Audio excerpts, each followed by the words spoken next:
espero que nadie se ofenda, pero hasta que no estás aquí dentro no sabes la grandeza de este equipo. Balcão da área, deu para Ep101, cruzou o Gilberto, que confusão, vai ser o primeiro, tirou para dentro! Já rua!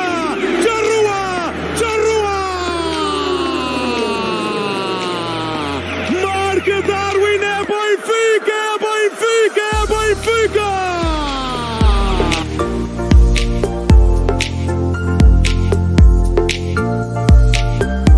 Ele vai atirar!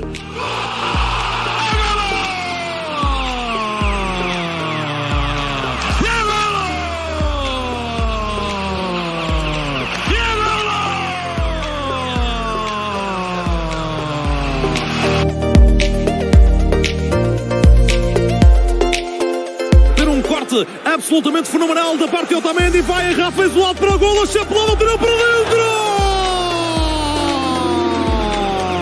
Voltava o golo do Ribatejano, é Benfica!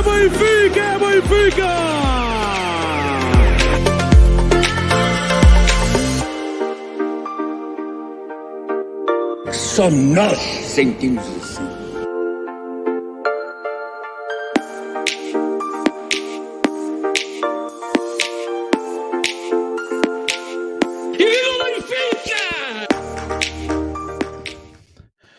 Good evening. Welcome to episode 101, shooting our final shot. We are back after a little pause. We were gallivanting across the pond and doing things that, make us football fans and Benfica fans. Today, I have Bill, Kenny, Oscar, the usual squad here. Gentlemen, how are we? It's been a long time, but here we are.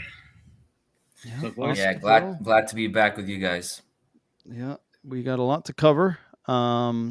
We have Benfica 1, Liverpool 3, the match that we all attended.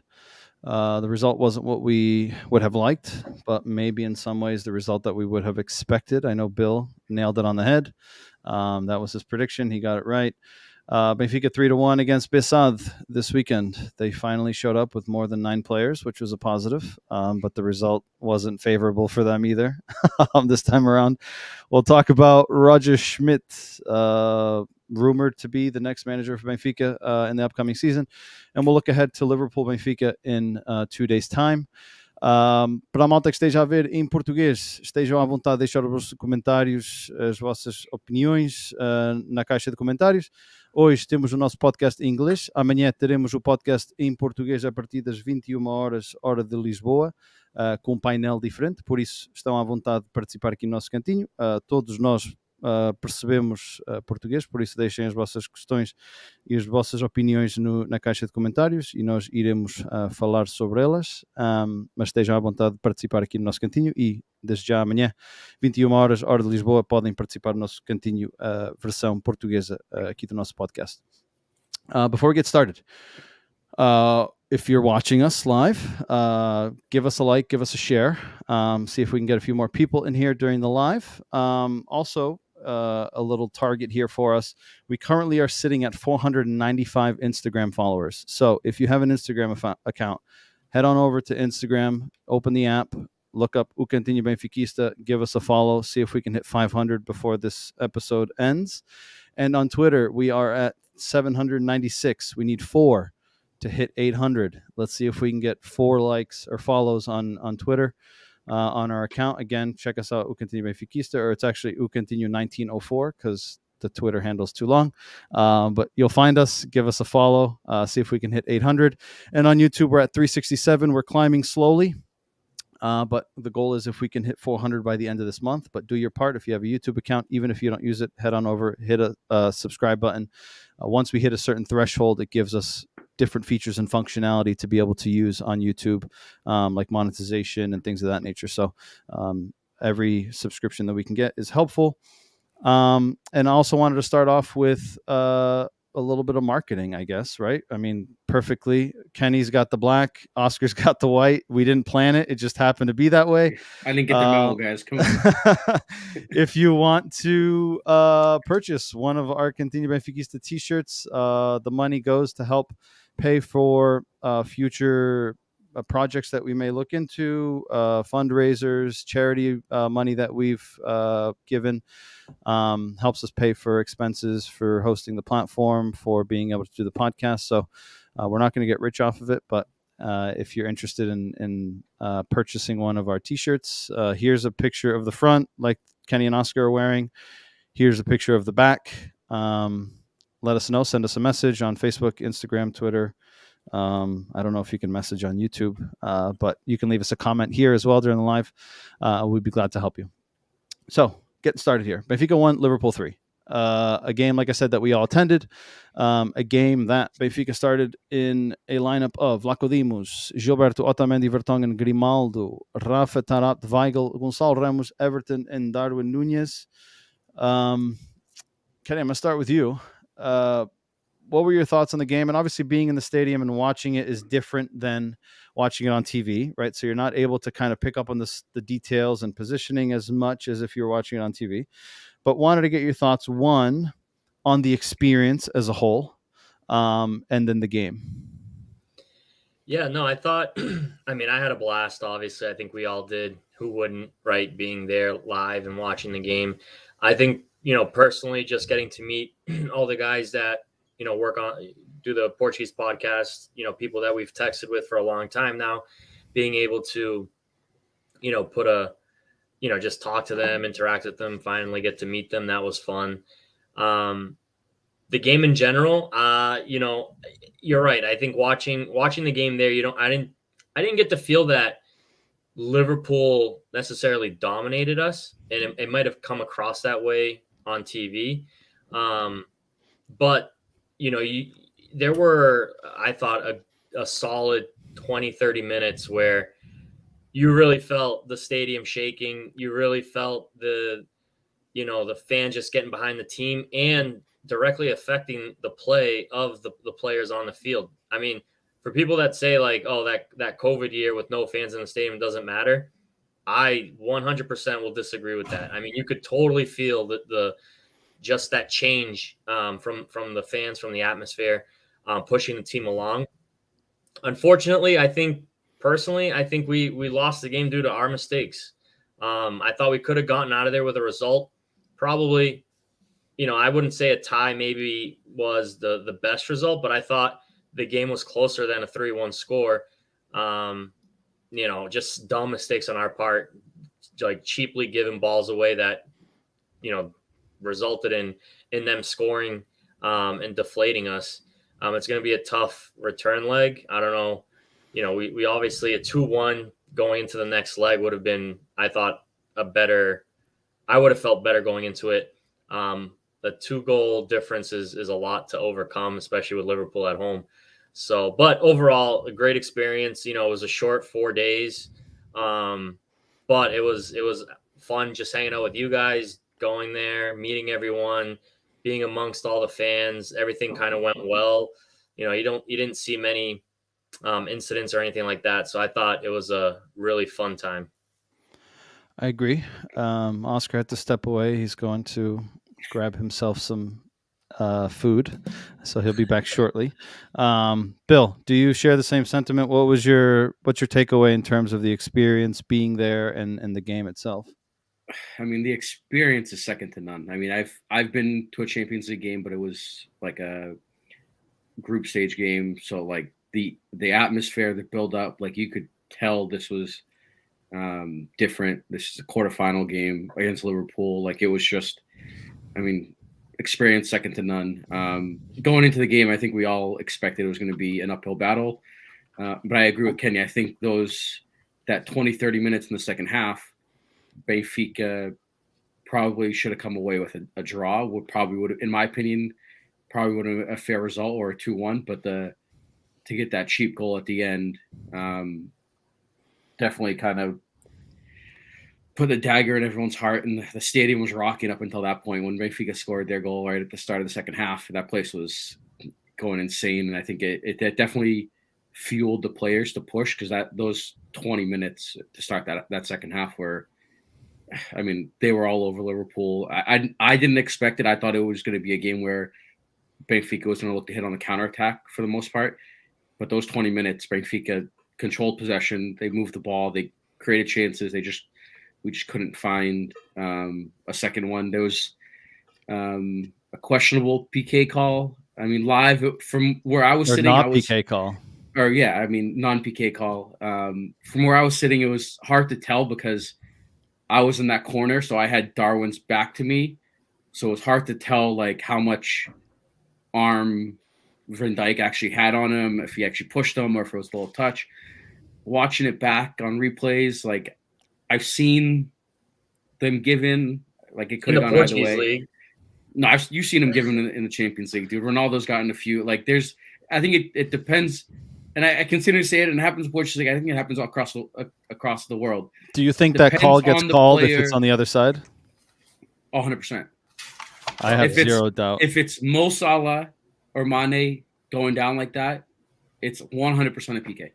I agree with that. I think like it's hard to say, but I think refs are influenced by the stature of the player that's getting fouled. So if it's a Ronaldo, a Salah, Mama Pe, as Oscar likes to say, or a Messi, I think the refs will more often than not give them the benefit of the doubt and give them that call.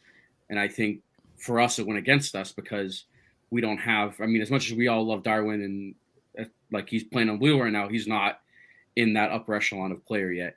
So he would. Yeah. I mean, he could. I mean, the way this guy's going, you never know, but that call didn't go. So, I mean, it was an unfortunate result. It was a hard one for me to predict 3-1, but I'll take the points in our predictor league. So before I go to Oscar, I saw Oscar taking notes. I like it. Right. He's writing a lot of stuff down. He's taking receipts. It's food order. This is a food order, guys.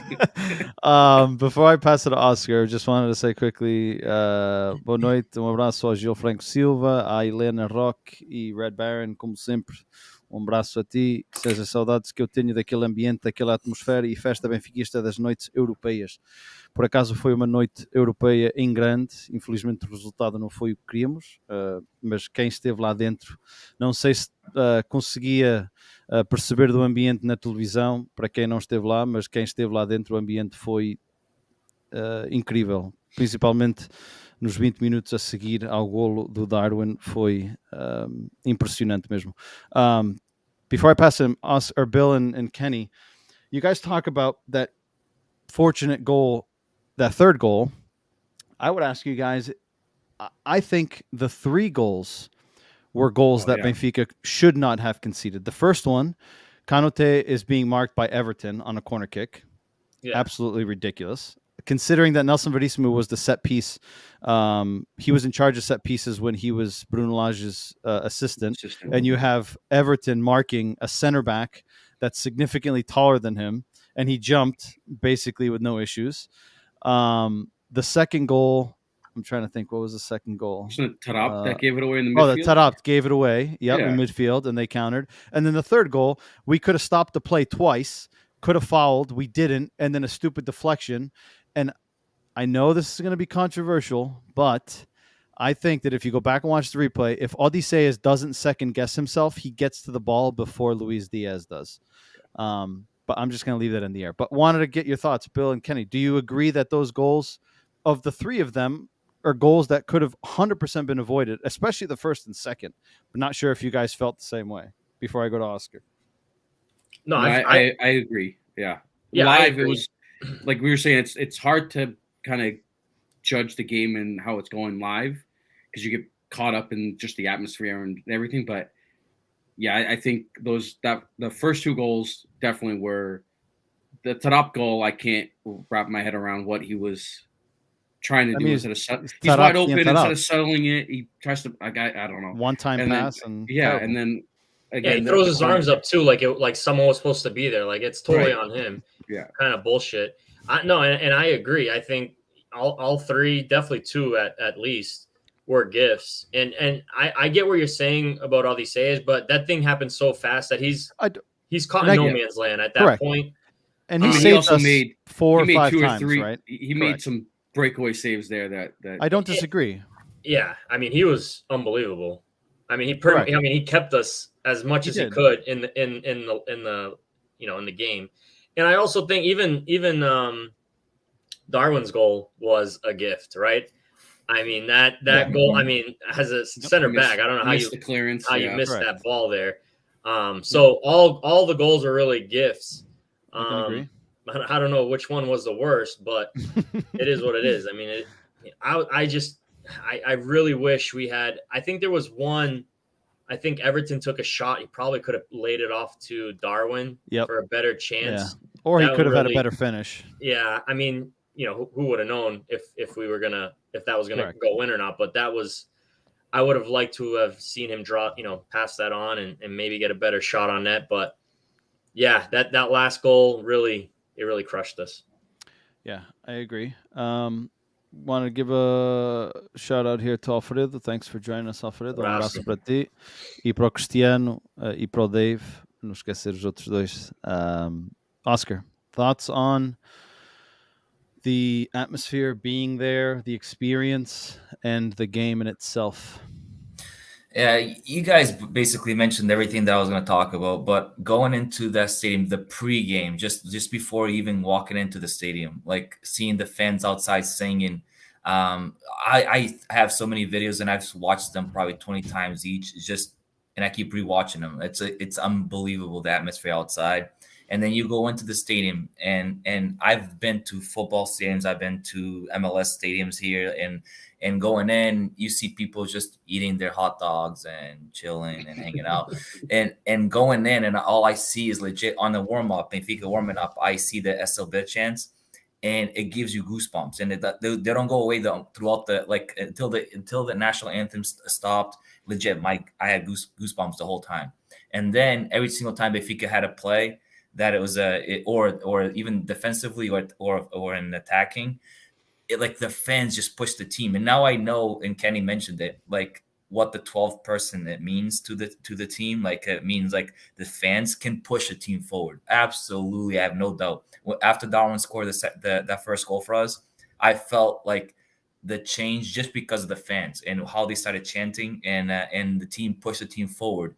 And to me, it was just like unbelievable. Now I understand why we suck so much on the empty stadiums.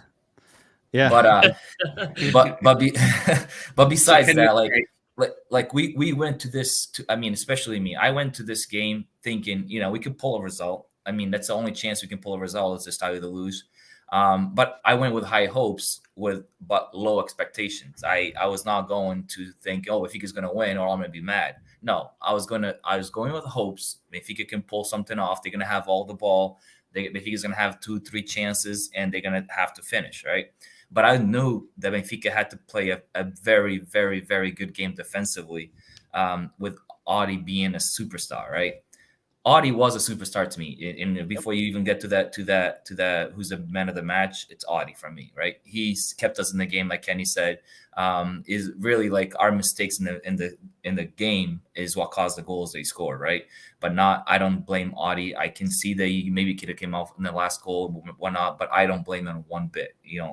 He saved us. He saved us. He kept us in this game. We had probably two good chances to score. One of them we scored, which Kenny and Billy also said. It was somebody with the ball. The center back with the ball. They could have easily cut. If it was one Otamendi or Vertonghen that did that, I would have been like, what the fuck you guys doing? That's embarrassing, right? So we got that goal. Somebody with the ball. And then Audi kept us in the game. Jota had a breakaway. We had Salah had one. Salah had like 2 that he kept away. So like, the game we keep saying like we should have tied this game. No, we could have lost by more than 2 goals. Like, if you want to be fair, right? If you want to be fair, with chances to chances. But 3-1 is a result that lets us dream a little bit. 2-1 would have been already you go to Anfield and unless you win at home, you're most likely not going to go into the next phase, right? Let's be realistic.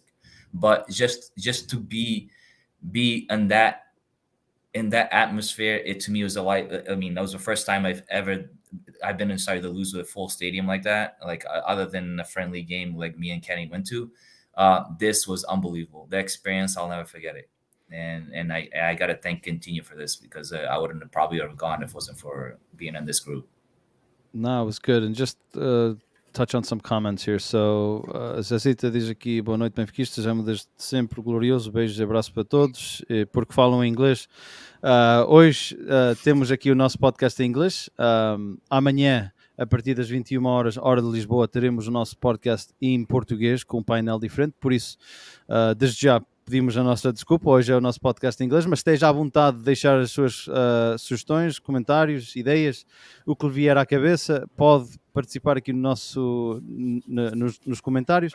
Nós percebemos português, por isso podemos abordar as suas questões ou os seus comentários, mas para uma experiência mais saudável, amanhã a partir das 21 horas, hora de Lisboa, teremos o nosso podcast em português, se você quiser participar e seguir essa versão do nosso podcast. Mas desde já abraço para si. Neil says, how much money does Benfica make right now during these stages of Champions League? If I'm not mistaken, more or less, like Red Baron said, about 70 million is what we've made so far. If we were to go into the next phase, I believe the payment is about 14 million US. So either way, so far we've made a substantial amount of money. And that's not counting, they haven't divvied up the TV broadcasting money, which they do towards the end, right? So obviously the bigger clubs with the different coefficients are going to get a bigger chunk of it, but there's still some cash to be made as it relates to TV money. So a decent amount that we've made. Ainda these Benfica meu clube. Neil says, even if they lose this week, up until now they've made 70 million. You can buy a brand new starting 11. Not in today's market. Yeah. If you want to sell Darwin for 90 million, you're not going to buy a whole. Yeah. So I mean, I agree with you guys in terms of your analysis of the game. Like you guys, right? I've been to the Stade de Luz. I've been to many different stadiums. Never been to a football game or U.S. or American football game, but I've been to MLS games, been to playoff games, NBA playoff games. The atmosphere in the stadium was absolutely ridiculous. The 20 minutes preceding the goal was incredible. The beginning of the game, when the teams came out, the fans were going absolutely berserk. The game hadn't even kicked off yet. Was just the something. Champions League anthem, just I wanted to mention that's one thing, unfortunately, that I did not get to catch was the Champions League anthem. That's I almost didn't get in the game. Kenny had a fake ticket. He bought it at the Feta in Shops. Yeah. So we had a mishap at the beginning. Kenny had the only ticket that didn't work. Yeah, but the barcode was like messed up, but he had a ticket, but the scanner wasn't working. It said wrong event. It was a hot mess. But he finally got into the game, and so did you get in before kickoff? I got in as the anthem, like I was walking up the stairs to my seat as the anthem was ending. So, but I got in there. It was fine. I literally thought I was going to have to go and watch the game at a bar or something. No, we knew. There was like 3 extra tickets. Everyone was texting Luis like, hey, use this one. Hey, use that one. So I knew you would get in. Yeah. No, thanks. Shout out to Luis Pedreira. He helped me out. He stayed with me until I got in. He made sure I got in. So you made him miss the anthem too. He missed it. He literally he said he wouldn't go in until I got in. So I finally got in, and then he got in. Guess where I was? Standing next to me recording. Yeah, exactly. So I got to listen to the Champions League anthem through Oscar's phone. Okay, perfect. So I thought the atmosphere was just absolutely incredible. The fans were going nuts, and then after the fact on Twitter, Liverpool fans, if you look through Twitter, people were saying how like the atmosphere was just absolutely electric, and they were shouting out Benfica fans. So kudos to us for creating an environment that we needed to create in a game of this caliber. Showing that although financially, we might not have the deep pockets like the Liverpools of the world, that we might not have the titles like the Liverpools of the world, right? From an atmosphere perspective, from a fan base perspective, we can compete with the best. And we did our part. Unfortunately, when we compare apples to apples, our apples aren't as good as their apples. But you go to war with the weapons that you have, and I thought that we did it. We honored the performance. Again, the result could have been different. We could have tied it. They could have also scored 2-3 more goals, right? That's just the reality of it. Could they have upped the pressure and made it more difficult? Sure. I thought they slowed down the game. I know Kenny and I spoke about that, right? They've played at a very slow pace, trying to kill the momentum. But again, they're capable of flipping the switch. Yeah, I thought, we probably can't sustain that for the entire game, but I thought if we pick our spots, we could play with them for 20, 30 minutes. Maybe it's not going to be enough, but I know that we showed that we could definitely play with Liverpool toe to toe for a little bit of that game. And I have a question for Oscar, because he didn't get to touch on it. But so we got our opinion on PK or not PK. What'd you think? Live, like I said, I watched it live, and to me, it looked like a very, very, very soft touch, right? I've seen those called, and you said it in Portuguese league, if it was Taremi, probably be called. But definitely. Absolutely. But the way Darwin falls, he has to learn that it's not like you just going to your knees like you're praying. No, it has to be it's more sellable. It's an art, and Taremi has it. So we give props to people that have it, and Darwin does not have it. He does not know how to fall for a penalty kick. That comes with experience. You should talk to Jonas. You should talk to Taremi. You should talk to those guys, because those guys, the smallest touch, they can sell it, and he can't. Yep, I agree. Neil says, I only remember 3 occasions in the last 20 years of following this team where Benfica has made it this far in Champions. 05-06 season, we lost to Barca. 2011-12, we lost to Chelsea. Yeah, I remember that Raul Meireles goal was a dagger. And the first year was Vitória. So 4 times. Bayern. That was the year we lost. We lost by 1 goal aggregate. Pep was their coach still, right? If and he talked up Rui Vitória. That was the game. I think Rui Vitória went to the stands and was sat with the fans. Oh, when he got kicked out. Yeah, he got a red card. He went to the fans, and though we lost, I think we tied 2-2 that game. Red Baron says PK. I agree with you. I think if it's on the other side, it's a PK. I have zero doubt in my mind about that.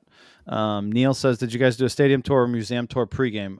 We didn't. I've done a stadium tour in the past. I've done a museum tour as well. I don't know if Kenny, Bill, or Oscar, if you guys have. I've done the tours in the past. Yep. Yeah, I've done both as well. Yeah, I mean, we were up north. We're all from the north, so we got there Sunday morning. We went up north, visited family, friends, had dinners with some of the guys from the podcast. Sleep was, at a premium. I think we averaged about 3-4 hours of sleep both nights. And then the night of the game, right, or the day of the game, we drove down and we got there. We got to the Airbnb. We walked to the stadium, took the metro. We met with the guys for a bunch of beers, and we actually took a picture before the game, which I wanted to bring up here on screen just to share. Let me just add this, because I know our friends on the Portuguese podcast, and I don't know if this is like a Portugal thing, but they think they're so good at foosball, the metriquilho. There is no competition. Oh man. My god! I don't know. I wasn't even going to mention that, but now that you bring it up, I mean, I hope they're watching. I hope so too. I know João's not watching because he's probably sleeping and his ego's wounded, but Luis might be watching. But yeah, these guys talked up a storm, how they were really good at foosball, and we challenged them. And let's just say that it didn't pan out too good for the hosts. Here's a picture that we took at the stadium. Large group with our flag. Picture came out great. We went to dinner after the game at Set Maj, which is a iconic restaurant on the next metro stop from the stadium. A big favorite of Eusébio.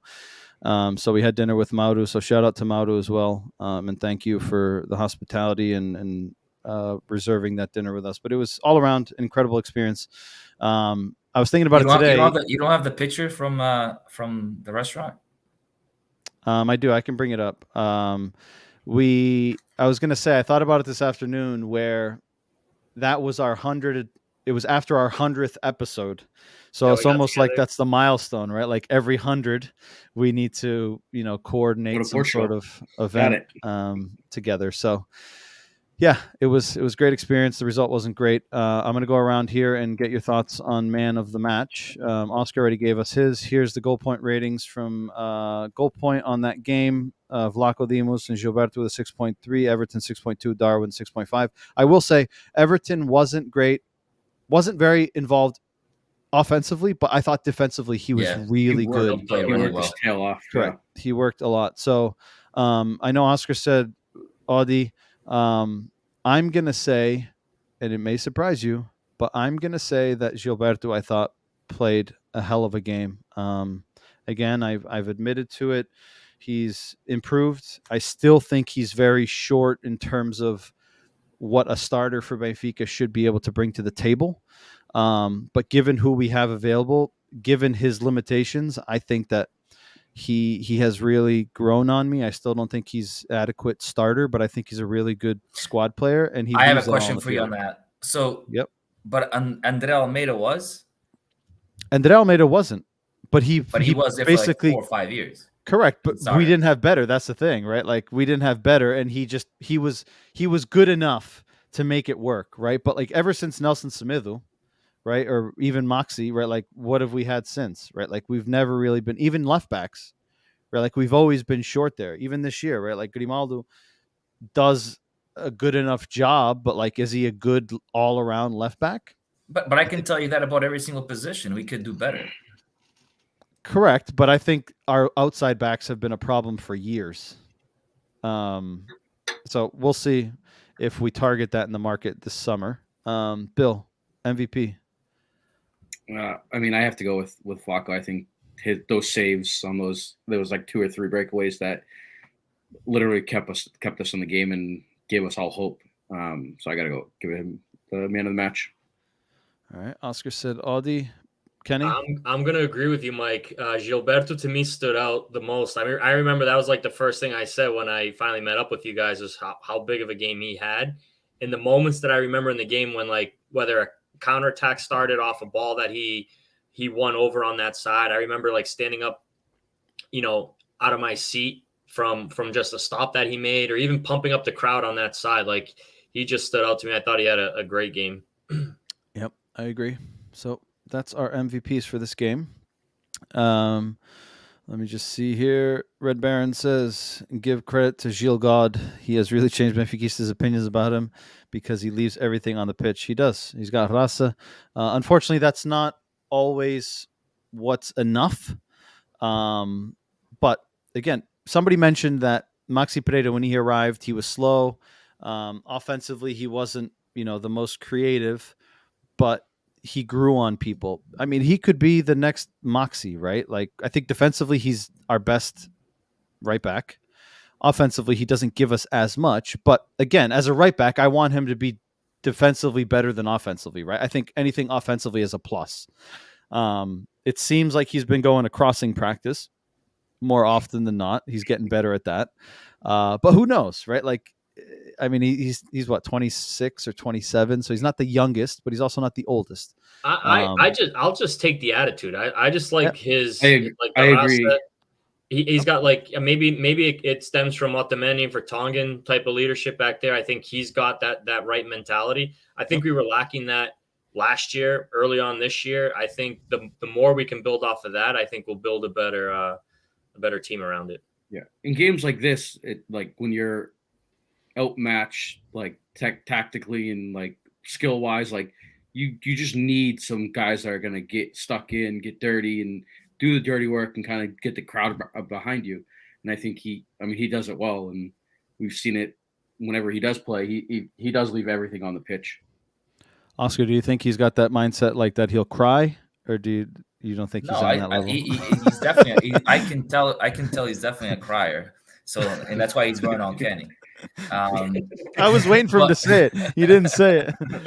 But I mean, I don't know if you guys remember, but like I didn't mind Gilberto from the beginning. I give him props. I never thought he was subpar. I thought he was just right. I thought he was a player that could improve at Benfica, and he has. So like I like you guys said, I like his garra. I like, he will not, he leaves everything on the field. I don't think he ever he never ever puts a foot down because he might get hurt. He gives it all. So if that's not the player you want as your starter, then I don't know who you're looking for, because he's the guy. Moxie wasn't that skilled either, but Moxie gave his all. And that's why we fell in love with Moxie, right? So Gilberto to me is that player. I agree. Yeah. I mean, hey, time will tell. He's grown on me. I know that I was a critic.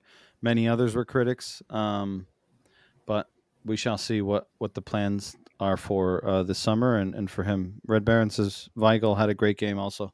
I thought so too. And one thing that I meant to mention and I forgot was Nelson Verissimo played a midfield too, right? I know that Gonçalo Ramos played that hybrid role as usual, but in a game like this, playing a midfield two with Taarabt in there, for me, is suicide. Right? And I think we saw that in the second goal. Yes. But just while offensively he can pull a pass out of his ass and completely rip the opponent's defense, he's also capable of, while the team is in transition, making a stupid pass and completely leaving us on the back foot, right? That's what you get with Taarabt. And in my opinion, I thought that he got it wrong. I would have expected to see a Maite in there, João Mário, someone to give it a little bit more consistency, a little bit more criteria, a little bit more ball. I think we'll see that on Wednesday. You think so? I think he starts the same way. I saw rumors today that there's rumors that he'll start the same way, but I don't know. You need to have a little bit more consistency in there, right? Like, I don't know, playing a midfield two, especially away to Liverpool, I feel like you're just asking for trouble, but we'll get to that game shortly. Before we jump into Benfica 3, Bessade 1, don't forget, we got 495 Instagram followers, 796 Twitter followers. See if we can get to 500 and 800 before the end of this live. If you have one of those accounts, jump over, give us a like, follow. We would appreciate it. Benfica 3, Bessade 1. A different game than we experienced in the first round against these guys. Starting 11, a little bit of a change here with mindset on Wednesday's game. Vlaco Dimos in goal. Lázaro started on the left. Morato, Otamendi, Ender Almeida. Vertonghen was suspended for yellow cards. Everton on the left. Maite, Taarabt, João Mário. In the midfield, Diogo Gonçalves and Darwin up top. Ramos, Rafa, Yaremchuk, Tomás Araújo, and Paulo Bernardo came in. I mean, it was the Darwin show. 3 goals. Oscar, he scored with his left foot. 25 million, scored with his left foot. I'm going to start with you on this one, Oscar. What was your thought on this game? And again, talking about his left foot. If he used his left foot, we probably wouldn't be talking about a possible PK today. I knew he had to come with a dig. Got to go with something. It's true. I would have loved to see him take that. I'll allow it. Go ahead. Okay. What was your thoughts on the game? And again, Benfica concedes first once again, which has been a habit in the league. We're constantly playing from behind. And again, a dumb mistake from Taarabt. A bad header, and then he could foul, doesn't foul, and then they end up scoring. But have at it, Oscar. I mean, this game, it only proves, and this is directed towards my Portista friends, it only proves that Taarabt does not only need to play against 7 players to score a hat trick. Darwin. Who did I say? What? Taarabt. Yeah, Taarabt. He's so anti-Darwin that he's cleared his name out of his brain. Yeah. No, I had Taarabt to my mind because of his assist for the Belenenses goal. So that's why. But like that to me, Taarabt is, and I had notes here, and I said Taarabt is able of the impossible and the unbelievable on the same play. Legit. Yep. After he gave that assist to Belenenses, he gave 2 more assists to our Benfica players. Like to Darwin, right? So he was assisting both sides, like the impossible and the unbelievable. Like that's how Taarabt is, and there's no 50 on him. It's like legit a 0.80. Like that's what it is. And then again, the game just played out. Like after Belenenses scored that goal, it legit. It was like, when are we going to score? Because we were creating chances, we were shooting, we were like, we had chances to score like eight goals if we were to continue pressing. So I mean, this is a one way game, one way street. So I wasn't surprised. Yeah, I agree. I thought that Benfica one, created a shit ton of chances, which we haven't seen very often. Mhm. But even on the press, like the team was pressing high collectively, like we were getting the ball back fast. And obviously the quality of the opponent makes a difference, right? But even in other league games, we've talked about it before, where I felt like the press was individual. Like Rafa would go, Darwin would go, but then they break that line of pressure and it's basically just a free-for-all. I felt like the team, like collectively, was all up together. They were pressing together and we were recovering the ball really quick, which was good to see. And just like we said in the Liverpool game, where Liverpool could have scored many goals, this game I thought ended 3-1, but could have easily ended 7-1. I mean, the amount of chances we created was ridiculous. Bill, what were your thoughts on this game? No, I and agree. of course, the Darwin show. Yeah, I mean, I thought we started well. I think that Bullinen's goal is clearly against the run of play, and I think the team did well to kind of brush it off and keep going, which I was a little surprised about, given the amount of changes in the lineup. Like, typically, when we rotate our squad, you see like a huge drop in play, and it's one of those like boring, forgettable games. But I think the team did well to come in and, I mean, concede early, forget it, and go again. And this might have been, since Nelson Veríssimo took over, it might have been our most complete performance. I would agree. I'm trying to think back another game. I can't remember another game where we, from the start to finish, where we like pressed and dominated, played this way. Yeah, I mean, I can't remember another one. And I agree. It looked. I mean, in this game, anything that Darwin touched was a goal. Essentially, I mean, he's his confidence level is definitely through the roof right now. He's. I mean, he tried a bicycle kick at the edge of the box. I forgot about that until you. Yeah, I forgot about that one. Yeah, I mean, well, Ibra scored one, so why couldn't he? Yeah, exactly. He was feeling it because he still has like 3 left feet. So yeah, but I thought it was definitely our most consistent performance in that, from start to finish, and I thought João Mario came in and played really well, given that he's been out for so long and hasn't really had too many opportunities since Nelson Veríssimo took over. He looked good to me. What do you guys think? I had questions on Mate. I thought Mate was so lost and during this game. That's not just this game though. It's every game. But there's games that he looks like, okay, there's potential there. Like I see where it comes in and he's physical and he's a big body. But that's on the ball. Like if you watch him off the ball, he always seems to be lost. Like he doesn't know where he needs to be. The goal is a good example, right? Yeah. When Tarak did a mistake and then he comes back running to cover for a center back. He looked confused, lost. The guys just walked behind him, and then he's like looking around like he never played soccer before. I'm like that guy. Like, all right. I watched him the whole play. Yep. It's. I mean, we've talked about it before. Like off the ball, he seems to have no idea what space he needs to occupy, where he needs to recover for certain plays, when the ball is X, Y, and Z. On the ball, right? Strong physical presence. Sometimes he's too slow on it, but like he seems to be growing in confidence with the ball. Off the ball, he's a complete wild card. Like he could be 100%. Fucking in the corner, right? And the ball's on the other side. He could be just hanging out in front of the center backs and he should be further. Like it's a complete nightmare. You don't know where the hell he's going to be. And then pair him with Tarak in the middle, dude. It's a fucking clown show in there. Holy shit. Do we give Maniche any reason? Who? Maniche. What do you mean? No, he talked about Mate. That's why he got into an argument with the show. Yeah. I mean, I see that side. I mean, he's I don't disagree with it. I don't disagree with it. I don't think he's shown us enough, especially off the ball. Like for the type of player that he is or supposed to be, I think he's just way too inconsistent. But he's had plenty of opportunities too. Like it's not he hasn't had his chances. He also, but I will say that I was a huge critic of his as well. He has improved more so on the ball. He's definitely been better performances recently, but again, the key part here is like if you can't play both sides of the ball in that position, you're useless, right? You're number 8. It's back and forth. Yeah, correct. Like cool, you can pick a pass. What did he play? What did he play at where did he come from? Milan? Yeah, he played at Torino. He played at Milan. He played as 6. He plays as an 8. He played it as an 8. Again, like so, if he plays a 6, your main job is to help defend, correct. Right? He needs to be that basically third center back. I thought he was more of a not a defensive midi, but more of an attacking midi. No, No, I thought he's an 8. He's like legit a box to box. He's supposed to be a box to box. correct. Abraço Box à to Zezita, box. boa noite para si e amanhã cá estaremos à sua espera. Boa noite para si, abraço. Boa noite. Boa Red noite. Baron says he's not a 6. Nelson Verissimo He's- says he's an 8, right? But I think we all agree that he was most likely brought in to be a 6. That's it. Um, We didn't have a 6. That was our issue. Correct, We didn't have a correct. We had an 8. We had Joe Mari came in for the 8, so we correct. didn't And need even it. Weigel's not a 6, right? Weigl, He's yeah, playing he's as a the 6 8, because we right. don't have anyone else.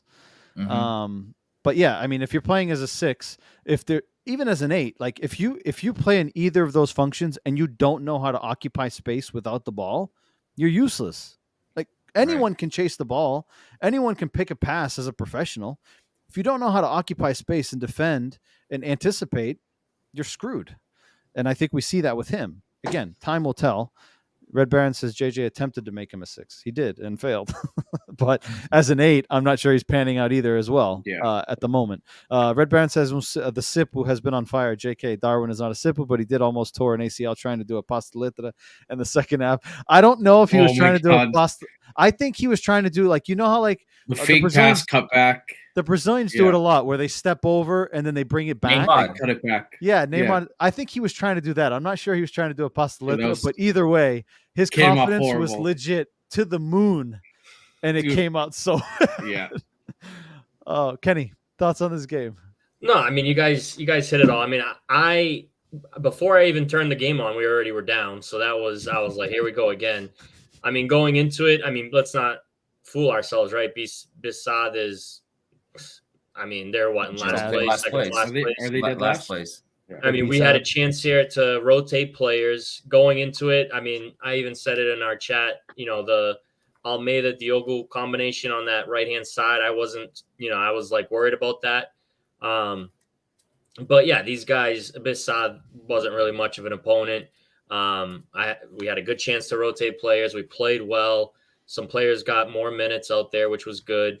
Nunez, you know, Nunez. Yeah, I'm gonna start calling him Nunez because I know Darling, you know, Darling and Darwin. Everyone's getting comfortable with the name now, but now I'm gonna start calling him Nunez for some of our Porto fans that thought he was better than Taremi. I mean, thought he wasn't as good as Taremi. Yeah, I thought. Listen, a lot of his goals tend to be kind of just, you know, little shots here and there, easy goals. I thought he had some good finishes this game. Like Oscar said, left-footed, picking the corners of the net. I thought they were good finishes, and he's clearly confident.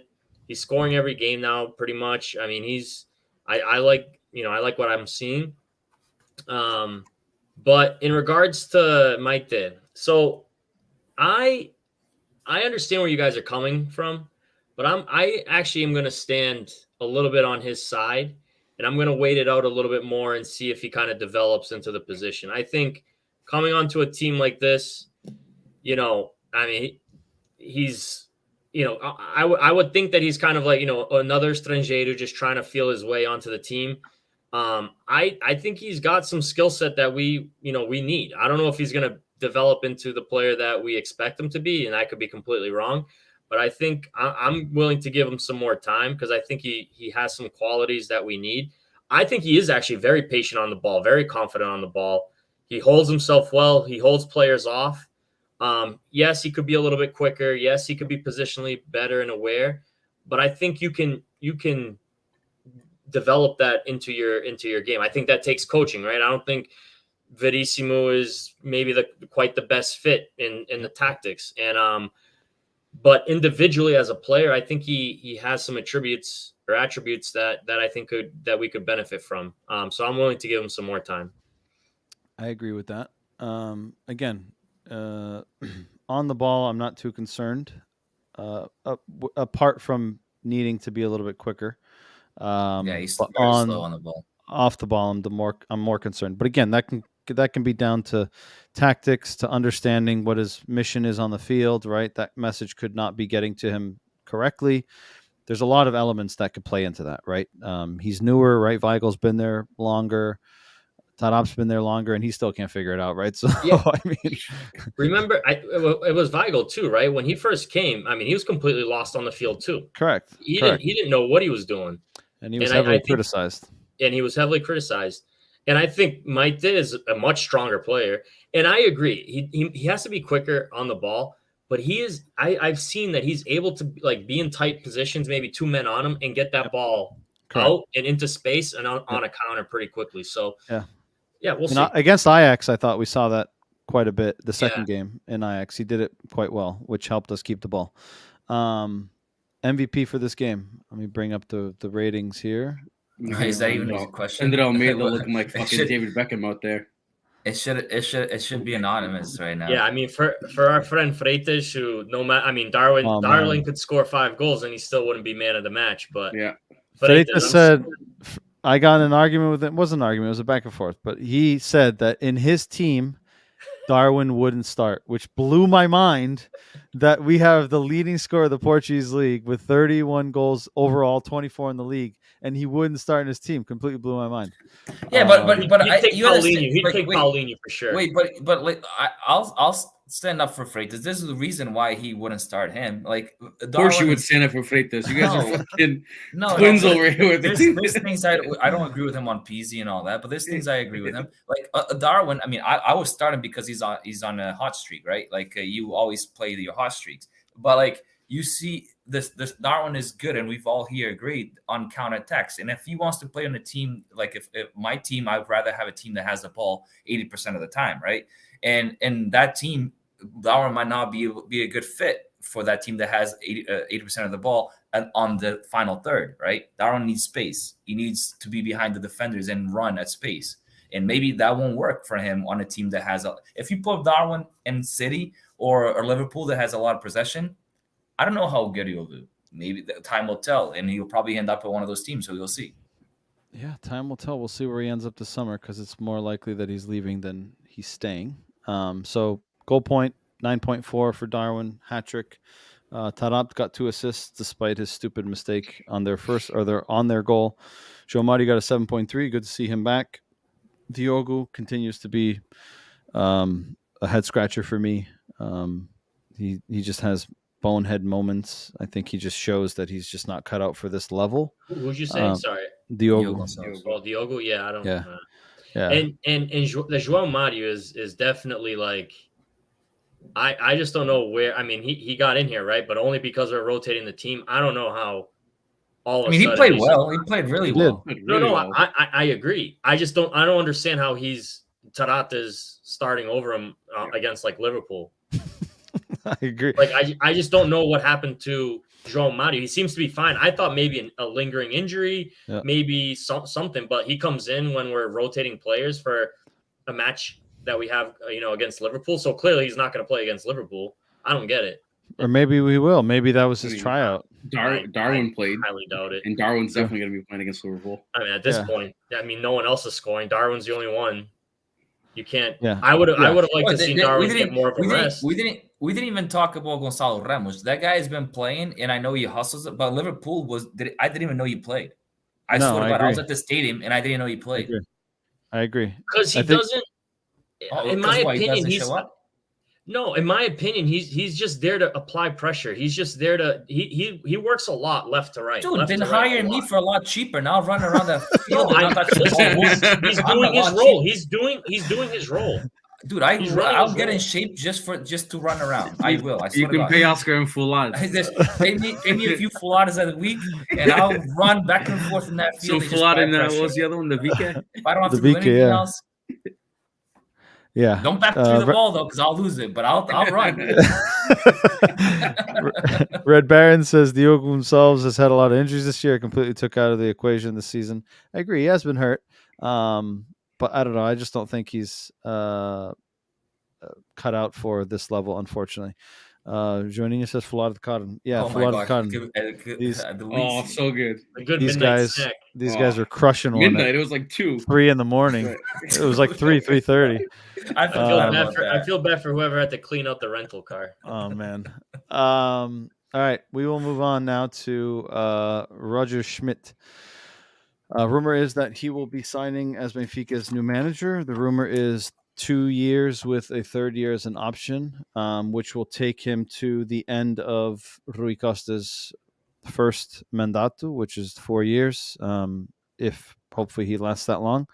For those of you that are watching, leave us your thoughts on this rumor and the likelihood of this happening. But wanted to get your thoughts. And he's one of those guys that, right, to those that aren't really following the game outside of Portugal or outside of the top leagues, maybe he's a bit of an unknown.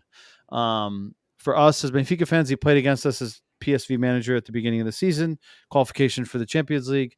And I said it in our WhatsApp group, of the 2 games against PSV, I don't think Benfica was superior to PSV in either of those games.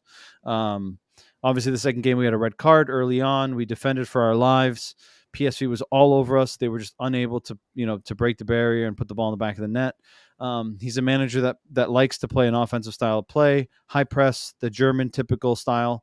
From an experience perspective, and this is kind of the question that I wanted to raise to you guys, is he's 55 years old. He's managed some teams that are unknown, with all due respect to all of them, right? Proven Munster, Paderborn is more known. Red Bull Salzburg, Bayer Leverkusen is where I mostly remember him. He went to Beijing, and he coached there for 2 years, and now he's at PSV Eindhoven since April of 2020. From a win percentage perspective, he's averaged, apart from Bayer Leverkusen and his first managerial position back in 2004, over 50%. At PSV is at 66% win percentage right now, 65 wins, 17 draws, 16 losses. He also only has one team to compete with. Correct. He's also never really managed the team that's a title competitor, with the exception of PSV this year. PSV, he won the Johan Cruyff Shield, which I think is like the Supertaça in the Netherlands, which was against Ajax, if I'm not mistaken. I think they smashed them like 4-0 or 5-0 at the beginning of the season. After 2 red cards. Ajax got 2 red cards? Yeah, it was like a red card after red card. And he's still fighting for the league. I think there's a 4-point gap right now in the league, but he's still fighting for that. He's still in Europe. I can't remember if they're in the Europa League or if they're in the Conference League. But they have something to fight for there. My question to you guys is, right, there's a lot of that's been said about he's 55 years old. He's not won anything. He won the Austrian League with Salzburg. He won the cup there with Salzburg. He won the Chinese FA Cup for whatever that's worth. And he won the Johan Cruyff Shield this year. And I'm not asking you guys for kind of a detailed analysis on who he is, because, again, not many of us know the ins and outs of him, and haven't really been exposed to it. But do you agree with the argument of he's 55 years old and he's never won anything of value, right? And we should go get someone that's young and hungry to win titles. And I see it the other way, which is, right, sure, he's 55. He's never really managed a team, in my opinion, that's going to give him the resources that he can get at Benfica, right? From an infrastructure perspective, from an academy perspective, from a visibility perspective. Yes, PSV is a big club in the Netherlands, but it's not Ajax, right? Yes, Leverkusen is a big club in Germany, but it's not a Dortmund. It's not a Bayern Munich. Benfica is the biggest club in Portugal, is expected to compete for titles. Is he able to deal with that pressure? Time will tell if it becomes official, but all signs point to it being official within the next week or two. But wanted to get your thoughts. And Bill, I'm going to start with you. What are your thoughts on this appointment being confirmed? And do you agree with that whole theory of he's 55 and he's never won anything and we should have gone to get someone young? No, I mean, it's that argument, I think, is flawed, just because, like, if you look at the teams that are in the leagues that are going to win, like, those positions come open like very few times. And if you're looking at, like, in the Bundesliga, unless you're at Dortmund or at Munich, like, what are your odds of ever winning any silverware? Very slim. Same thing in Netherlands. Unless you're at Ajax, like, it's an uphill, like, very hard to win anything, because typically Ajax, like, walk through the league and win everything. Like, I think that's a flawed argument. From what I've seen of him, and mostly from when we played PSV, I liked how PSV played against us. I thought they, attacking wise, they looked good. They played well, and if he can bring that to Portugal and bring that kind of constant press and like Jurgen Klopp style pressing game and win the ball back quick and like that dominating possession and all over you type of play. I mean, it's something different. No one in Portugal kind of plays that way now, and I mean, as long as he can get the players that he wants or get the players that are currently here to buy into that and fit the philosophy, then I think it can work.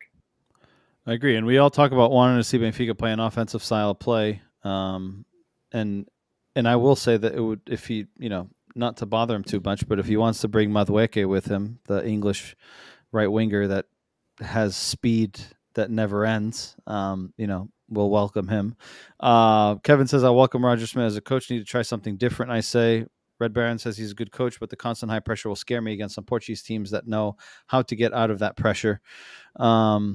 And Red Baron says he does play with a double six in the midfield. Gakpo is one of them, and I can't remember the other guy's name. But Kenny, I'm going to pass it to you. Thoughts on this? Thoughts on kind of the argument aspect of, he's 55? Yeah, no, I agree with Bill and yourself that I don't think that argument's kind of, valid. I don't think it means anything if he's 55 or 35. I mean, what I care more is the style of play. And I think that style of play will benefit us. Maybe it's going to take some adapting in the Portuguese league, but I think it's going to be a whole hell of a lot better in Champions League. I think it'll make us more, maybe dream a little bit more, be more competitive than sitting back, right? Sitting back and just hoping for a counter, hoping for something to happen. Other than that, I mean, I really don't know much about him. PSV seems to be competing for the league. Portuguese league is going to be, it's kind of the same, right? You got a three-headed monster at the top. There's a two-headed monster there. Our lower teams probably the same caliber of the league over there as well. So it's they probably see a lot of the same thing. So I'm interested to see if this is true and he comes, new ideas, new style of play. I'm open for that 100%. I agree. Kevin says if he comes, maybe he can bring one or two players from PSV, Madueke, which I just mentioned, and Gakpo. Gakpo seems to be destined for Arsenal. That's the rumor. He's definitely leaving PSV at the end of the year, but it seems like he's destined for the EPL. But Red Baron mentioned Sangare, which is the other guy I was trying to think of that played alongside Gakpo in that double pivot. Sangare is a monster in that number 6 role. If he wants to bring him, I'd be okay with that. I wouldn't be opposed. Oscar, I left you for last because I know that you are an advocate for a Portuguese manager. What are your thoughts on this potential appointment here? All right. So since I've been watching soccer, and like obviously we all started watching the 90s. Right. Like that's when we started following the soccer. We had the crisis years. That's the beginning of when we started watching this. And then from what I remember, now looking at before prior to the crisis years, I remember foreign coaches not doing well. And I remember Portuguese coaches doing well. Right. So my mentality, and because when we have a foreign coach, he's going to do like a Portuguese coach does when he goes outside. He's going to bring players from that country that he's familiar with, or players from their youth that he's familiar with.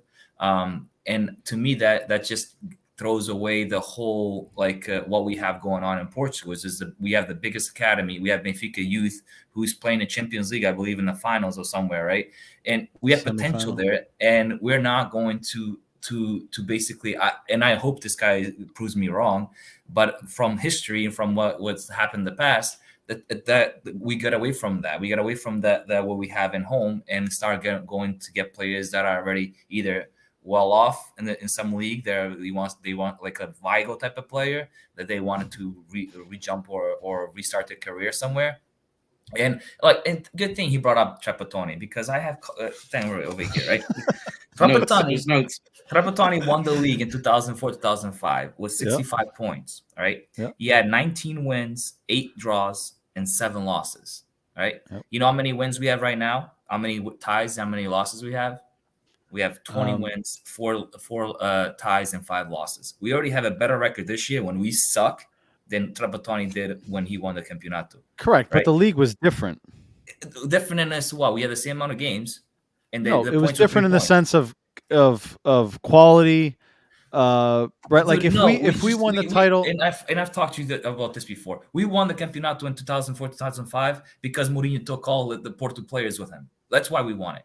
Because if Mourinho didn't take all those players, Ricardo Carvalho, Paulo Ferreiras, and all those guys, we would probably never beat Porto after they won the Champions League. But I feel like you can have that argument anywhere, right? Like you can look at Manchester City and they broke the record for points in the Premier League, right? Like, and then you can go back 15 years and say, Liverpool or Manchester United won the title with 25 less points, right? Like it's complete, like you play what's in front of you, and the league is completely different. I get that, but we won that league. We won with 7 losses and 8 draws. We legit like didn't have a good season. Trapattoni didn't do good. We won by 3 points. Porto had like just below us at 65, right? We won by 3 points. That's it.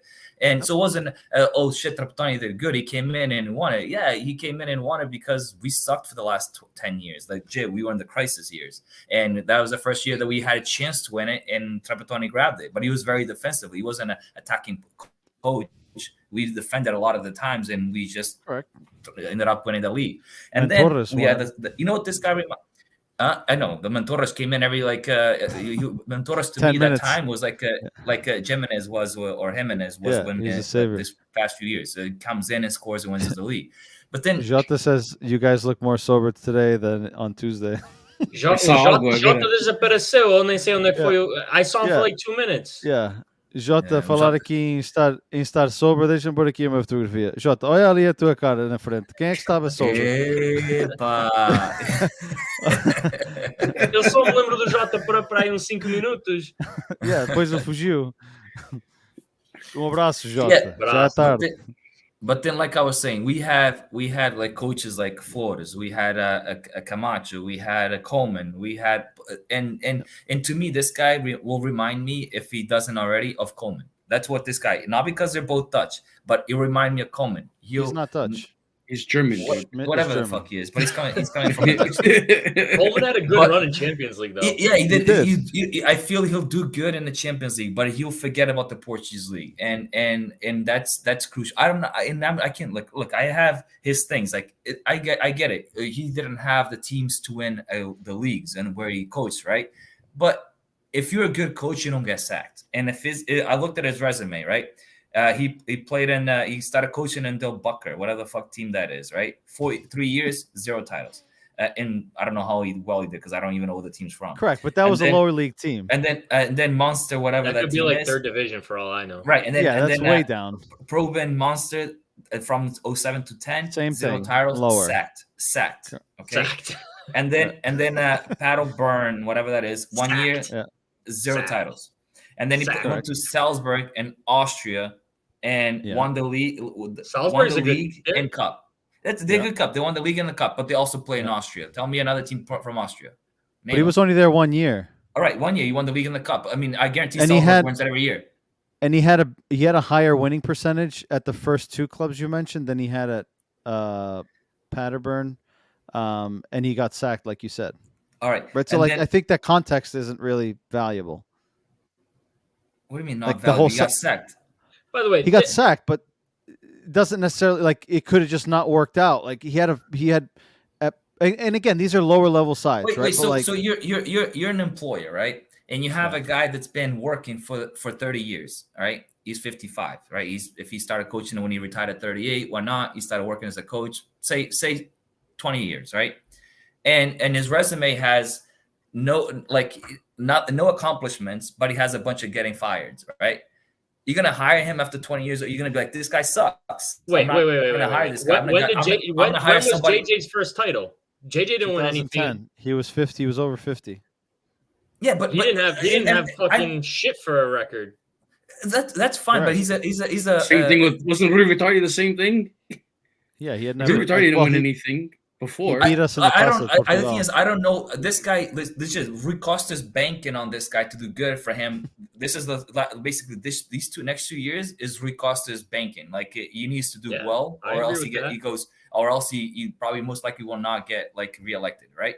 That's he's banking on this guy. I think he's playing a big risk, huge risk. Anybody that comes in. It would have been a safer any manager he's going to appoint is going to be a risk. To me, would have been a safer bet to go and for fans to go with a guy like Abel or I know Marco Silva can't come anymore, but Marco Silva or dude, if I could rewind the tape and get Bruno Lage back, but that's mostly likely ever not going to happen. But Bruno Lage Joaninha says, "Who do you recommend us?" So your Lage is unrealistic. Yeah, but Abel would have been, and Abel is Abel renewed. He renewed. Yeah, because we didn't talk to him soon enough. But I'm going to ask you too, right? It's a more safe bet. But before Abel won the Copa Libertadores, what had he won? He's young. He's young. He's ambitious. He's young. He's ambitious. Like, just because he's hold on. 50, so his youth, 50, so he's not ambitious. No, but look at his resume. I'm not. What ambitious? Yeah, but Abel was the same thing. Just because he's young, he's starting his career, so obviously he's not going to have. If he hasn't won anything, it's the same argument. So is the safe? Bill, you graduate college. Are you going to look at the same resume of somebody that's been there for 15 years? Bill didn't graduate college. But I'm just saying, like, if somebody graduates college, right? Like the resume is still zero. You don't have nothing you accomplished, right? But if somebody's been in the work force for 15 years, they should have something to talk for. Like they should have something like, listen, this is my accomplishments here, my resume. And this guy has a bunch of. He's got a title. He's got a title in Austria. Yeah, in Austria. Okay. Oh, listen, I know our league might be better, but are we that much bigger of a league than Austria?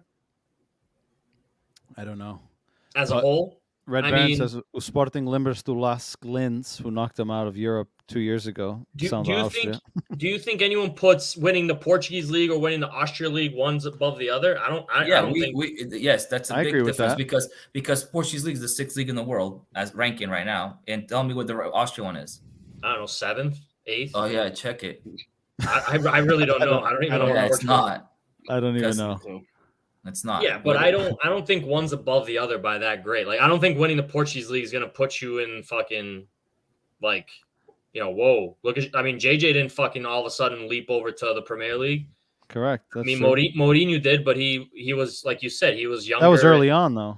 And early on, yeah. I understand where you're coming from, but I also think going the safe route isn't something Rui Costa wants to do. He doesn't want to do the and that's like I said. I mean, you can pen out. He can pen out. He can be. He can. They're what? So not 8th. So they're not too far from us. And we're 6th. They're 8th. We're 6th, so not too bad. But Oscar, I will go against what you say. Right. So you say go with the safe bet. In my opinion, a safe bet is a manager who is a little bit older, who has had a few different more experiences, whereas Abel's younger, right? And sure, he may be more ambitious, but I think the safer bet is the more mature and more seasoned guy than the younger, more ambitious, because when you're younger and more ambitious, maybe you're more inclined to take higher risks. Not saying that one's right or wrong, but I think the safer I would, and I don't know if you guys agree, and people watching, if you agree, but I would say the safer, air quotes here, would be the more mature and more seasoned than the younger and more ambitious. But I may be looking at it differently. I disagree. I disagree because I think a coach like a Ruben Amorim that comes into a team and with the ambition and then knows the basically like what do you have at home is somebody like that. I think would be a safer bet. This guy can come in and blow us away. Like, right. I don't know. But like even with PSV, what the fuck has he done? Like he's played well attacking soccer, but what has he done? And then PSV only has one team to compete with, which is Ajax. Fair. I'm curious. Yeah. I mean, I don't pay attention to PSV or Ajax that much or that league, but I'm more interested in the style of play, different ideas that he can bring. And I don't know. You guys are saying it, right? He's more of attacking style, this and that. I'd have to go watch and see if it's more of an attractive style of soccer. But if that's what it is, then I'm all for it. for sure. But I know earlier you said that not a lot of, strangeiros have come and won the league. I mean, on Benfica, Porto's had a couple, right? Coadriense, as much correct. as you So don't like them. in the last 21 years, only 2 strangeiros have won the Portuguese Campeonato. Coadriense with Porto and But how many Trapattoni have there with been? Benfica. That's the thing. There There's only haven't been what, many. 4? Right. There's been, right, Sporting had Marcel Kaiser. They had Laszlo Bologna. Laszlo Bologna won the league, not Coadriense. Laszlo Bologna won it with Ronaldo and Quaresma, I think. Correct. It says Coadriense won one. Yeah, with Porto. What year? So then there was 3. So there was 3. There was 2006. 3 okay, so there's How 3 in far the are you last. going? I mean, Bobby Robson won a few. No. If you just go back to 2000. 2000. But if you go back to 2000, so there's 3: Coadriense, Laszlo Bologna, and Trapattoni.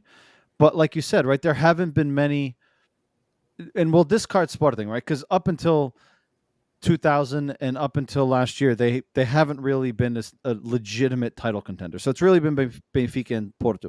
And when you look at Benfica and Porto's teams, coaches in the last 21 years, Benfica's right? had more. Correct. Benfica's had more, but even then, hasn't been that many, right? Like Jorge Jesus was there 5 years. Rui Vitória was there 3 years, right? Just with 3 managers, they covered a decade's worth, right? Yes, we had Camacho, we had Trapattoni 1 year, we had Kike Flores. Camacho, I believe, was there twice. But over that course of the 21 years, like the international coaches, but like that pattern's got to stop at some point, right? Like I was thinking about it the other day, and I didn't get a chance to look, but like, and if someone in the comments knows, when was the last time an English manager won the Premier League? Right? Like, can you think of an English manager that won the Premier League? I can't. Right? So, well, like the Premier League as we know it now, probably never, right? I don't think so. If you go back, I think the Premier League was 93, 94. Yeah, it was Sir Alex that kept winning them. But I think Newcastle won the first one, if I'm not mistaken. So Newcastle may have had an English manager that first year. But even if you go back that far, like one English manager has won the Premier League, right? But again, how many English managers have been at title contending teams? Right? Not many. So I think that pattern needs to stop at some point. I agree with you, Oscar. Why is it like all the other countries look into Portuguese coaches to take them to? Yeah, but they don't win. I mean, Mourinho was the last one to win the English Premier League. I mean, I know we have a bunch of coaches in the Premier League, but they don't win titles. They don't win. We had coaches like Paulo Sousa was coaching Polonia, and look at how they didn't want to let him go. He got begged to go to Brazil. We have coaches like Abel they came and got him from now a bunch of coaches are going to Brazil because obviously what Jesus did and Abel. So the Portuguese coaches are known for being top quality, right? A lot of coaches have been. But have they won at the big stage? Name me a Portuguese coach outside of Mourinho that has won the Premier League or Italian League or the Spanish League besides Mourinho. No, but it doesn't have to win. It's not to win a title. But look at in coaches like in Everton, Wolves, and all that. Nuno Santos did a really good job with Wolves, right? Like you could tell, like you looked at the style of play, right? But like I thought Nuno Santos did a great job in the Wolves. I thought he got him off from the bottom half of the table to the middle table. Now Bruno Lage is bringing him to the top of the table, not the top 8, right? So like I think that shows like the Portuguese coaches what they can do to a team, like not just let. Right, but what about the success of the German coaches that has come of late? Why not credit their style and their talent pool as well? This is not me crediting, not crediting. No, German I know. coaches. This is people. This is the ranks of like people saying the Portuguese coaches are ranked high. But the same is being said about German coaches. The same is being said about German coaches, and they're winning titles elsewhere. True. That's true. I was going to ask a question and I forgot. Leonardo Jardim is another one I forgot to mention. That's what I was going to say.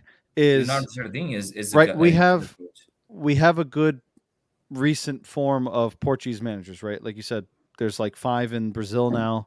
Paulo Fonseca's highly prospect in terms of where he potentially lands in Espírito Santo, although it went down the drain with Spuds, Bruno Lage. But going back to the conversation that we had at Seth Matters with Mauro about the players, right, and coming back to Portugal, I'm of the opinion that I feel like that also plays a part in the managers, right?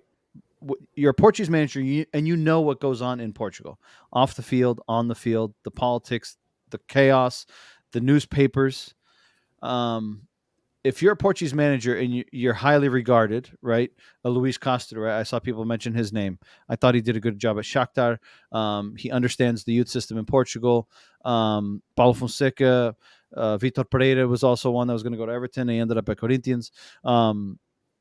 As a Portuguese manager, right, and you're highly coveted, you see all these people on the outside, like your names in the newspaper, your names in the press, right? And then your options are like, do I go to Brazil? Do I go to, the Netherlands? Do I go to the Ukraine? Or do I go back to Portugal, right, where I'm going to get paid less? I'm going to have to deal with a shit ton of bullshit. I'm going to have to deal with a bunch of stupid press, media, bullshit stories, right? Like, and then you weigh all that up, right? Like, do I go make more in Saudi Arabia and live peacefully, no stress? Or do I go back to the country where I'm from, get paid less, and basically get torn apart and dragged through the mud every single day? Do you not think that weighs in their opinion as well? Or their decision? I think it does. So yeah, I left you guys speechless.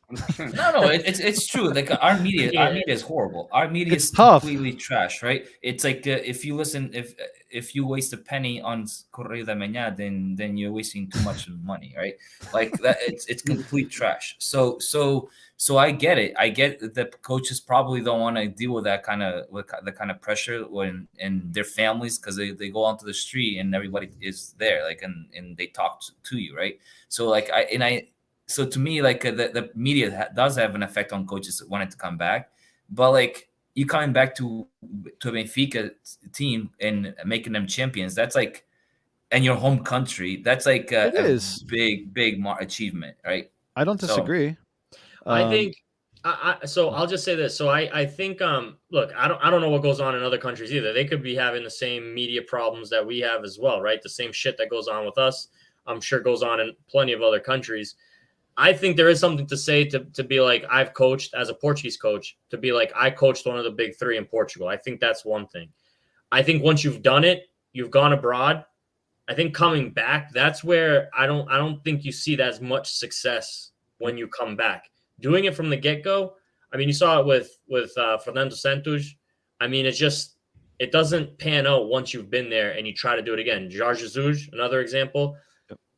I feel like either your ideas just don't stick, or the style of play just doesn't. It's already old and washed away. I don't know what it is, but like it just doesn't. You don't strike gold twice like that. So I mean, I don't know. It's a tough say. I don't know. Like I want to believe that this is probably a good move. But again, I don't know what Schmidt's all about. I don't know what he's going to be able to bring. And he could be a complete failure. I don't know. And there could be a safer bet. Maybe someone who competes for the league and this guy doesn't come in and compete at all, right? Who knows? But I think we have to take chances. I think we've played it safe for quite some time now. Jorge Jesus was a safe bet too. Yep. And it wasn't a guarantee. And I think I think Rui Costa is willing to take a chance. I think he's clearly put his mandato on the line with this one guy. Who knows? I mean, I'm sure they're doing the due diligence and they know what they're doing. I mean, we also don't just hire a manager and not like Rui Costa has the project he wants. Correct. Right. He has a project he wants to put in place and he wants to fulfill in his mandato. So like when he meets with all these managers, he's telling them this is what Benfica's plan is. This is what we want to do. Like we're not trying to fit like the manager, like a manager that doesn't want to do what we want to do into it, right? Like if he's telling Schmidt this is how we're going to run it and this is what we want to do and we're going to use the youth and sprinkle in some veterans and use our youth players, and I mean he has to all know all this beforehand, so he knows what he's getting into. And I mean time will tell, but I think going elsewhere is that's exactly what I was about to say, right? Like we we had, and I'm bringing back Vieira and Rui Costa's like a presidency, right? So when Vieira came in and he had a project, he set a project in motion, which is to involve the youth and bring the academia. He brought up this, he made the Seychelles what Seychelles is today. And basically that plan was coming into it was penning out, right? Like you saw players coming out of the youth that like João Felix and Renato Sanchez and Cancelos and all that could easily come into the 18 and pen out, right? So we grow the team. The idea was to get it into Champions League and go far in Europe. Europe was always the ultimate goal, right? Let's get the team to where we can go far in Europe, right? And compete. Right, we were there, and the whole thing fell down the drain when we basically brought Jesus back, and that's my opinion. I'll stick to that. That's because Jesus is a guy that you cannot just tell, hey, listen, this is our project. You're part of this project, right? I don't want you to come up with a new project. And they basically, because Vieira wanted to get reelected, to me is, I'll let Jesus, here you go. This is your team. Bring in whoever you want and run this team the way you want, right? And it killed the whole project that they had, the whole plan that they had to growing this team to Europe. Now they have to start from zero, and that's what's killing us in the last few years. Is they have to start from zero. They legit have to come up with a new project and have pieces fall into place however they want to set up that project. And I don't know what Rui Costa has. Maybe in the elections is something that he should have talked about. He should have absolutely talked about what his plan is from now until 10 years from now. Like if he was the president for 10 years, right? And he didn't.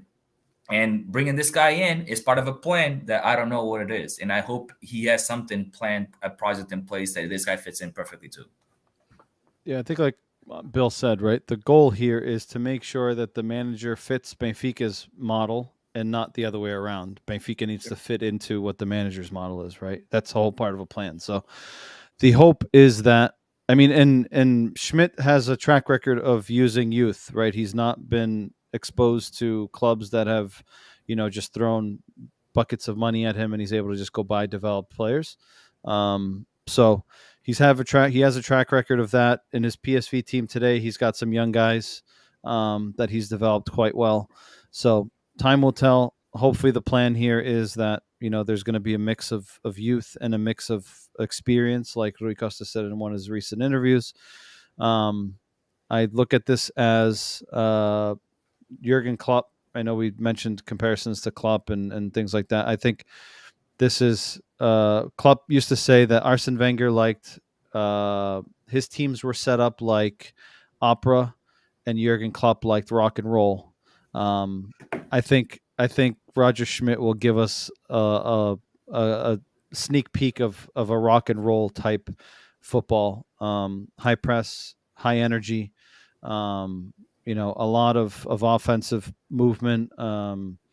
So time will tell. I think that it's going to need some changes in the squad. I don't think that the players that we have today will all fit his style. But of course, that's got to be part of the discussions. And who am I going to need? Who can I keep? Who should be part of it? Who's not going to be part of it? But again, time will tell. We'll find out sooner rather than later, hopefully, of who the next manager is going to be. Red Baron says here, I agree with Oscar Luis Vieira to ruin the project because he thought he was going to lose the elections. I agree 100%. I think that move was 100% an election decision.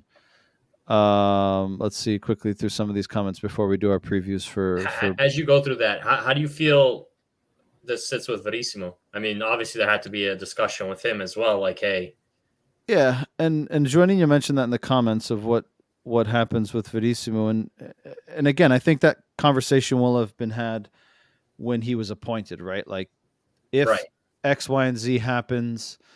Again, with some of the rumors or some of the intel that we have, the rumor was that if he finished second, that he potentially stayed. 9 points out with 5 games left. That's very unlikely, and it's most likely not going to happen. I think that it would have had the discussion of, okay, we're going to take you out of the B team, which completely unraveled the B team because we were top of the league, and now we just keep falling. It's like a free-for-all. Talk about a cliff. We got cliff in the fucking first division. We got cliff in the second division. It's an absolute nightmare. I was talking about cliff in 2 years. Yeah. Do you think he goes back to the second? No, Tony's son has a contract till the end of this year. So Could he go back? Yes, but I think it would be a step backwards for Verissimo, right? He's had 2 stints at the A team. I think his market is better, right? Rumor has it that he had offers from other first division teams in Portugal, but they told him to stay because he was potentially going to take over the A team. I think he'll end up at either another team in the first division because there's plenty of teams out there that keep just rotating their managers for some reason. Or I think he'll end up somewhere abroad. I think his market is significantly better now. Having done what he did against Ajax, second time around, he's got a little bit more exposure, a little bit more experience. And I wouldn't be surprised if Benfica also part of that discussion said, listen, we have, we'll talk to these agents. We have connections here. We'll have connections there. We'll try to place you in a place that makes sense. Or he potentially stays on as an assistant coach. He knows the club. He knows the youth. Could he be kind of that bridge the gap for a foreign manager? Potentially, right? He speaks English. He could help Schmidt. So weird. That would be weird. It is. But again, he's a Benfica guy, right? So like, you don't know what his ambitions are either, right? Are his ambitions to go outside? You don't know, right? Like, I guess it just depends on what would have been had in that conversation. But I am 100% confident that I believe those conversations would have been had. Like, X scenario, here's what we can help you with. Here's what we think can happen. But I agree. It's an awkward situation because it's like, here I am, second time around, took over the torch in a shitty situation, and I find myself again in a situation where it's like, I'm not staying. Where do I go? If Verissimo has any pride right now, would have been like, I take the cargo, I'm out. Because dude, it's like, it's almost like you're getting a managerial position and then you're getting demoted back to being an assistant manager. Like that, I wouldn't want to stay with that company. I'm not, like, you know what I mean? Like, either I'm good enough, I'm not good enough, right? If I'm not going to be the head coach, I'm not going to be your bridge to the new coach that's coming in. Yeah, fair. It feels like if Verissimo was not a Shalana. Shalana used to step in every single time and go back to this job. Shalana step in every single time and come back to his job. But Shalana never coached. The same thing with Mario Wilson, right? Whenever Benfica needed someone to bail them out, Mario Wilson always stepped in. But those guys are like guys that were always around the club. But Mario Wilson actually coached us. He was our coach. He did. So, but again, Nelson Verissimo, again, he's young, right? Depending on what his ambitions are, I would be surprised if he stayed. But again, I'm fairly confident that they would have had that discussion already, regardless of what it ends up being. Kevin says, well said, no matter what, Rui Costa seems to have a plan, and Schmidt seems to be a guy who uses youth, and he knows we got a good academy. I'm sure it was addressed that we want to use our youth. And I hope that's the truth. Red Baron says he hopes that he stays on as an assistant. I hear from Likan was on the list. I heard that as well. Why can't he go back to the B team? He can. I just think it would be a step backwards, and I can't imagine that he would take going back to a B team after having the second time around coached. And this time around, he coached more than half the season. For those that don't remember. Just to think, like, Verissimo now has this Benfica, coaching Benfica on Champions League, has coaching Benfica against, coaching Benfica. His resume has he coached Benfica for a year or whatever it was, the half a year. And in Champions League, and he didn't get embarrassed. He got us to the quarterfinals. Right? It didn't get embarrassed. He did fine, right? So any team in Portugal besides Porto Sporting should be like, hey, Verissimo could be a good fit for us. I don't disagree, yeah. And especially, like, depending on how the result goes on Wednesday, right? Like, even if we go out, which is expected, but, it's a good performance, it's a decent result, right? We don't walk away with our tail between our legs. Again, I think if anything, it just keeps adding value for him. And I think that his market becomes even more credible. Red Baron says, for those that don't remember, Tony foi campeão e voltou adjunto para entrar outro treinador. That's true, in the 90s. So, again, but Tony já tinha idade, eram tempos diferentes, futebol é diferente. Red Baron says Verissimo ainda acaba no Braga. I wouldn't be surprised. Carvalhal, I believe, is out at the end of the season. So it's a possibility. And where's I think it would be he hasn't announced it yet, but he did say at the end of the year that he was gone after the end of the season. SLB, yes, Verissimo was given a legitimate shot just like Lodge, but he didn't pan out. Wish him the best. I do think this comment from Red Baron is interesting because I think Braga would be a good stepping stone for Verissimo to be able to get exposure. Braga's brought up a lot of youth guys this season. Carvalhal's done a hell of a job bringing in youth to the team this year. So I think it'd be a good opportunity for him if that chance is there for him. We're already in stoppage time, so I want to make this quick, but I'm going to go around the table here. Oscar, give me in 60 seconds what your expectation is for Benfica or Liverpool Benfica at Anfield. I think it'll be a tough game. I think that Liverpool is not going to go press the gas 100%. I think it'll be more of the game they're going to come in and kind of like just ride it out, and we'll lose, but I think it'll be like by 2-0 and not be embarrassed. Okay. Do you think that the physical demands of this weekend's game against Manchester City play any part in what happens on Wednesday? I don't think so. I think they're going to be playing at home with their fans, and Benfica is going already. Benfica is going to go to have to score goals, right? So what happens when Benfica pushes up to score goals? Right. I think it's going to be one of those things where we concede and then basically let that game ride out. Joaninha says, "What's the embarrassment threshold?" I think this is like Jay's argument of what's getting smashed.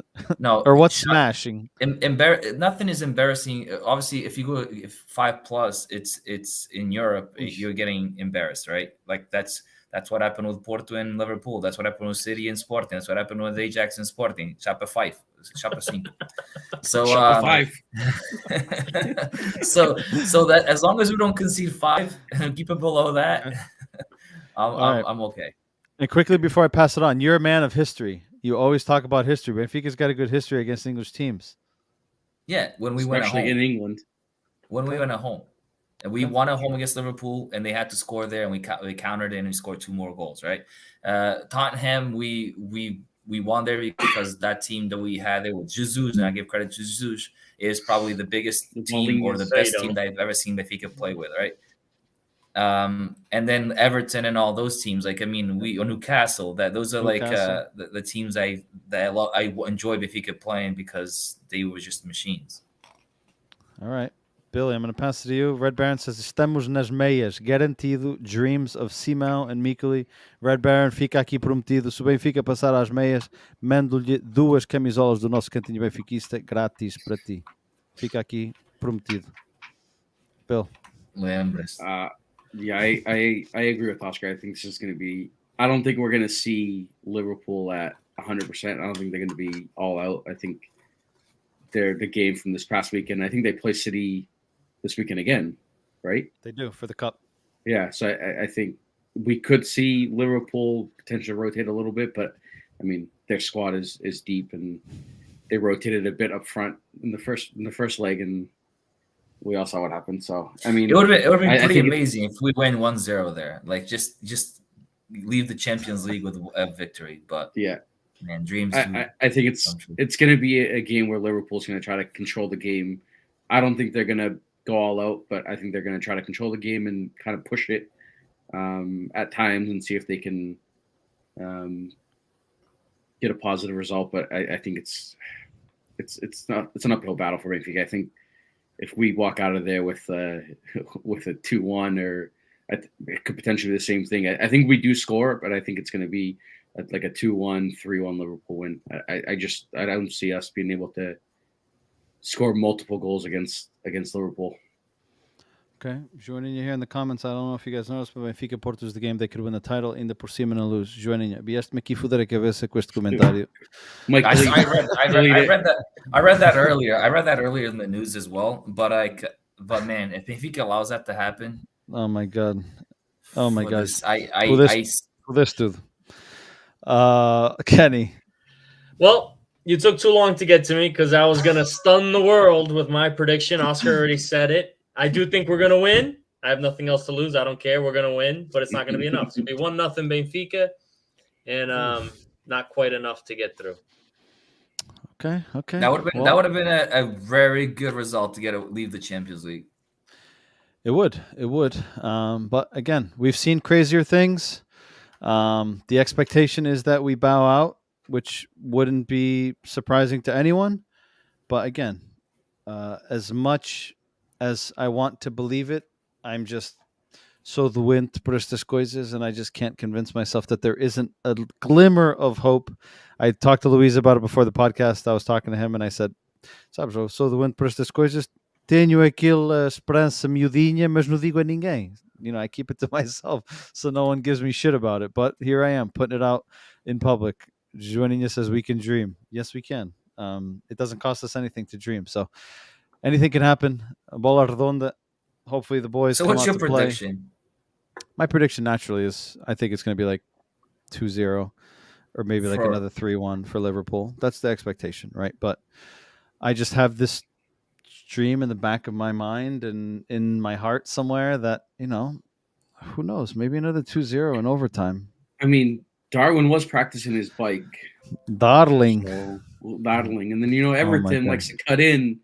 And dude. So, you never know. You never know. The expectation is that we lose, and naturally we're most likely going to lose. But nunca sabe, and I'm in the mood to give 2 T-shirts to Red Baron for free. Do not continue. So, like I said, we'll find out.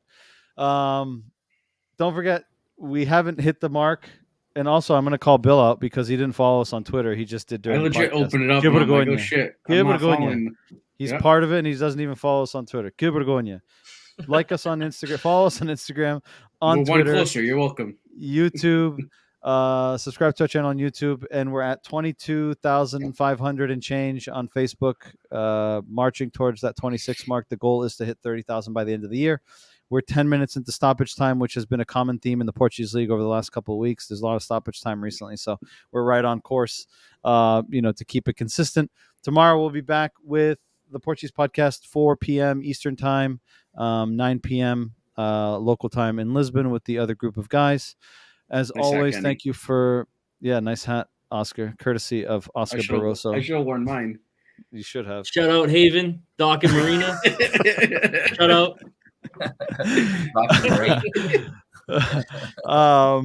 Thank you for watching. There's a lot of communication here. Red Baron, Juaninha, SLBES, Kevin.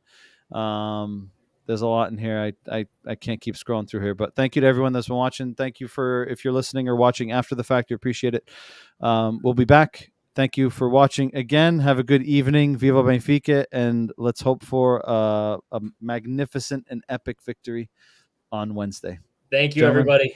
Pleasure. Have a good night. Good night, guys. Good night.